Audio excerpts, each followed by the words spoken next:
ময়নাকে চক্রান্তের হাত থেকে গোরাকে বাঁচিয়ে নিল এলা। হ্যাঁ বন্ধুরা, এমনটাই দেখা যাবে। তাই সম্পূর্ণ জানতে ভিডিওটিতে লাইক দিয়ে চ্যানেলটি সাবস্ক্রাইব করে দেখতে থাকুন।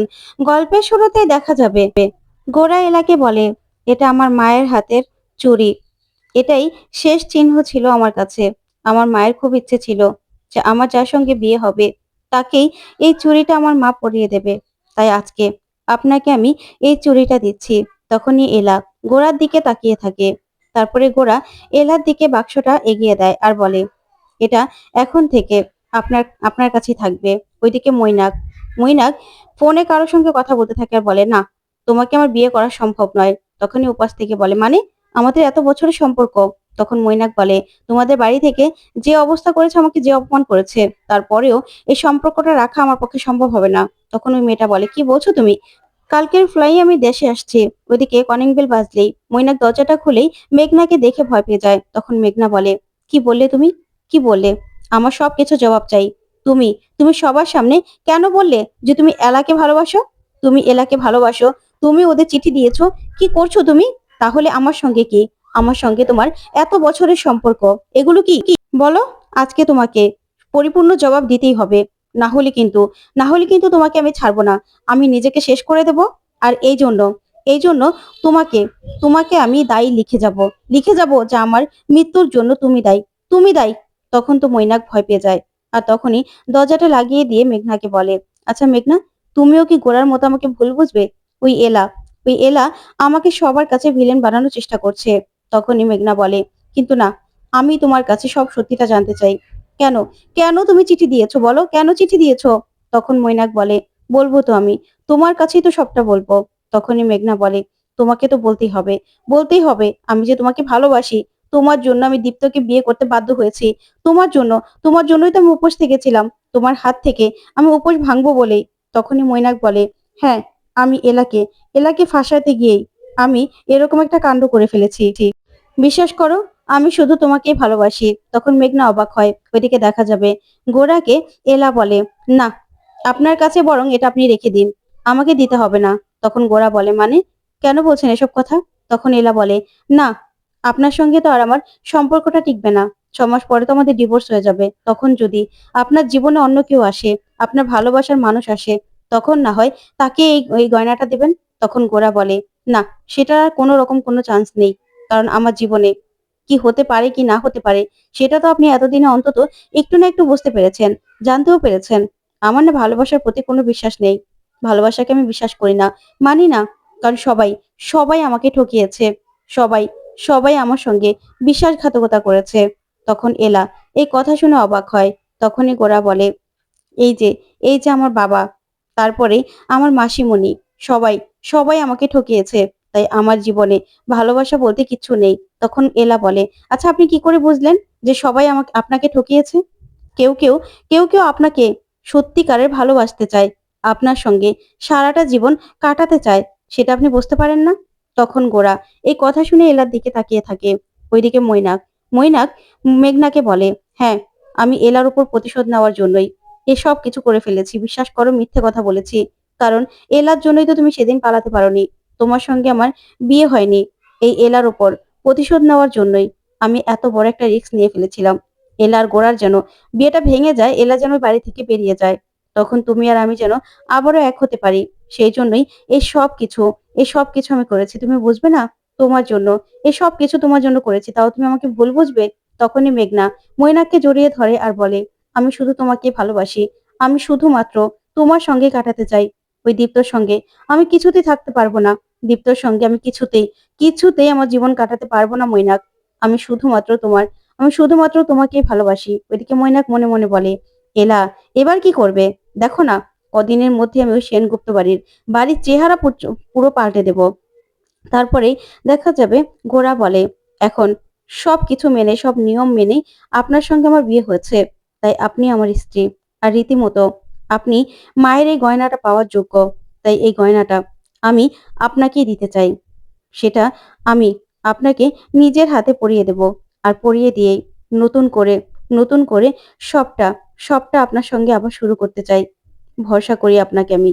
এই বলেই এই বলে গোরা সেই চুড়িটা নিয়ে এলাকে পরিয়ে দেয় আর বলে, আপনার দিকে আমি নতুন করে হাত বাড়িয়ে দিলাম।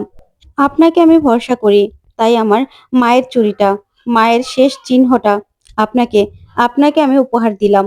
আর আপনার সঙ্গে নতুন করে নতুন করে আমি সবটা শুরু করতে চাই। আপনার সঙ্গে আমি থাকতে চাই এলা। তখন তো এলা এই কথাগুলো শুনে গোরার দিকে তাকিয়ে থাকে। তখন গোরা এলাকে বলে, আমি আপনার দিকে আমার হাতটা বাড়িয়ে দিলাম। আপনি আপনি আমার সঙ্গে থাকবেন তো? আপনি আমার ভরসার মান রাখবেন তো? তখনই এলা গোরার হাতে হাত রাখে আর বলে, আমি আপনার ভরসার মান রাখবো মিস্টার সেন। আপনাদের বাড়ির সবার সবার ভরসা হয়ে উঠবো। ওইদিকে দেখা যাবে রাতে এলা ঘর থেকে বেরোয়, তখনই দেখতে পায় পিসিমণি পুজো দিচ্ছে আর কার জন্য যেন কান্না করছে। তখনই পিসিমণি কাঁদতে থাকে আর বলে, তুমি তো জানো ঠাকুর, যাকে আমি ভালোবেসেছিলাম তাকে আমাদের বাড়ির কেউ মেনে নেয়নি। তারপরেও, সে চলে যাওয়ার পরেও তার নামে সব সময় আমি ব্রত পালন করি আর তোমার পুজো দেই। তুমি তো জানো তার মঙ্গল কামনার্থে এসব কিছু আমি করি। তুমি তাকে ভালো রেখো। ওইদিকে এলা মনে মনে বলে, কি ব্যাপার পিসিমণি এত রাত করে সবার আড়ালে কার জন্য এরকম ভাবে পুজো করছে? কিছুই তো বুঝতে পারছি না, আবার কাঁদছেও। তখনই এলা এই নিয়ে চিন্তা করতে থাকে আর বলে, না, আমাকে তো জানতেই হবে পিসিমণির মনে এত কিসের দুঃখ। তারপরে এলা রাত করে দীপ্তকে দেখে আর বলে, দীপ্তদা, তুমি এখনো ঘুমাওনি? কি হয়েছে? তখন দীপ্ত বলে, আর বলো না এলা, মেঘনা মেঘনা তো ঘরে নেই, কোথায় যেন আমাকে না বলে চলে গেছে। প্রায় সময় এরকম হয় যে ও বন্ধুদের সঙ্গে পার্টি করে বাইরে চলে যায়, কিন্তু আজকে আজকে না কেমন যেন না বলেই বাইরে চলে গেছে। তখনই তখনই এলা বলে, আচ্ছা, তোমাকে বলে যায়নি? তখন দীপ্ত বলে, না। তখনই এলা বলে, আচ্ছা ঠিক আছে, ড্রাইভার দাদার নাম্বার আছে তো, দাও তো, আমি ফোন করে দেখি। ড্রাইভার গাড়ি তো অবশ্যই নিয়ে গেছে। তারপরে এলা ড্রাইভারকে ফোন করে আর ড্রাইভারকে ফোন করলেই ড্রাইভারকে বলে, আমি এলা বলছি। আচ্ছা, মেঘনা দিদিমণিকে তুমি কোথায় নিয়ে গেছো? তখন এই ড্রাইভার বলে, মেঘনা দিদিমণি তো মৈনাক দাদার বাড়িতে এসেছে। তখন তো এই কথা শুনে এলা চমকে যায়, বলে, কি বলছো তুমি? তখন দীপ্ত বলে, এলা, কোথায় কোথায় মেঘনা? তখন এলা দীপ্তকে আর সত্যিটা বলে না আর বলে, ওই বন্ধুর বাড়িতে গেছে, চলে আসবে, তুমি গিয়ে শুয়ে পড়ো। তারপরেই দীপ্ত চলে গেলেই ওইদিকে এলার আর বসতে কিছু বাকি থাকে না। তখন এলা জেগে বসে থাকে। ওইদিকে মেঘনা চুপি চুপি বাড়িতে ঢোকে। তখনই এলা মেঘনার সামনে এসে দাঁড়ায় আর বলে, মেঘনা দি, তুমি কোথায় গিয়েছিলে? তখন মেঘনা বলে, শোনো, তোমাকে কৈফিয়ত দেবো? তখন এলা বলে, শোনো, তুমি কেন কৈফিয়ত দেবে না? তোমার দাদার সঙ্গে এত কিছু করলো ওই মৈনাক, তোমার দাদাকে সবার সামনে চোর প্রমাণ করার চেষ্টা করলো। তারপরেও তুমি ওই লোকটার কাছে গেলে কেন? তুমি বুঝতে পারছো না? ওই লোকটা সবার সবার জীবন নিয়ে খেলা করছে। ও সবার সামনে বলল চিৎকার করে যে ও নাকি আমাকে ভালোবাসতো। তারপরেও তুমি ওই লোকটাকে ভরসা করছো? তখন মেঘনা বলে, হ্যাঁ, ভরসা করছি, কারণ আমি মৈনাককে ভালোবাসি। মৈনাকের সঙ্গে আমি সারা জীবন কাটাতে চাই। তখন এলা বলে, মেঘনা, তুমি ভুল করছো। দীপ্তদা খুব ভালো মানুষ, তার সঙ্গে তোমার বিয়ে হয়ে গেছে, তার সঙ্গে তোমাকে সারাটা জীবন কাটাতে হবে। তুমি আজকে ব্রত করেছো, স্বামীর স্বামীর হাতে খাবার খেয়ে তুমি উপোস ভাঙবে, কিন্তু তুমি কেন মৈনাকের পিছনে গেছো? তুমি জানো না ওই লোকটা একটা খারাপ মানুষ? ওই লোকটা না কারো কারো ভরসার যোগ্য না। তুমি কেন বুঝতে পারছো না? তখন মেঘনা বলে, না, আমি মৈনাককে ভালোবাসি, আমি দীপ্তর সঙ্গে সারা জীবন কাটাতে পারবো না, আমি মৈনাকের সঙ্গে সারা জীবন কাটাতে চাই। তখন এলা বলে, তুমি ভুল করছো, এখন বাড়ির সবাইকে কি আমি ডাকবো, ডেকে কি সব কথা বলে দেবো? তখন মেঘনা বলে, বলো না, বলো, আমি তো ভয় পাই না, আমি মৈনাককে ভালোবাসি।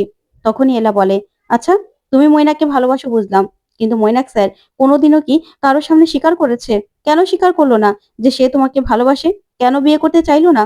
তখন মেঘনা বলে, সেটার উপায় ছিল না, সেই জন্য ও বলতে পারেনি, কারণ ওকে সবাই বাড়ির চাকরের মতো দেখে। ও একজন কর্মচারী, আমাদের সেরকম ভাবেই ট্রিট করে, তাই কর্মচারীর কাছে আমাকে কোনোদিনও বিয়ে দিত না, সেই জন্যই মৈনাক বলেনি। তখন এলা বলে, মিথ্যে কথা, যে যাকে ভালোবাসে যে কোনো পরিস্থিতিতে ভালোবাসে। তাই তোমাকে আমি বলছি, খুব তাড়াতাড়ি না তোমার সামনেও ওই মৈনাক স্যারের আসল রূপটা চলে আসবে। সে তোমার ভালোবাসারও যোগ্য না, কিন্তু সেই পর্যন্ত তোমার না কোনো ক্ষতি হয়ে যায়, সেটাই আমি ভাবছি। তুমি না একটু সাবধান থেকো, মৈনাক স্যারের থেকে দূরে থেকো, ওই লোকটা মোটেও সুবিধার নয়। তখন এই কথা শুনে মেঘনা খুব কষ্ট পায়। তখন মেঘনা বলে, না, আমি বিশ্বাস করি না। তখন এলা বলে, আমি তো বিশ্বাস করি, আমি তো জানি যে ওই লোকটা কত বড় খারাপ মানুষ। তোমাকে আমি বলছি মেঘনা, নিজে একটু সাবধানে থেকো। আর দীপ্তদা না খুব ভালো মানুষ, তার সঙ্গে তার সঙ্গে ভালো ব্যবহার করার চেষ্টা করো। তখন মেঘনা বলে, তুমি আমাকে জ্ঞান দেবে না, একদম না, এই বলে মেঘনা চলে গেলে তখনই এলা কষ্ট পেতে থাকে আর মনে মনে ভাবতে থাকে। তারপরে দেখা যাবে এলা আর গোরা এক জায়গায় গিয়ে বিপদে পড়ে। তো বন্ধুরা, কেমন লাগলো আজকের আপডেট? কমেন্ট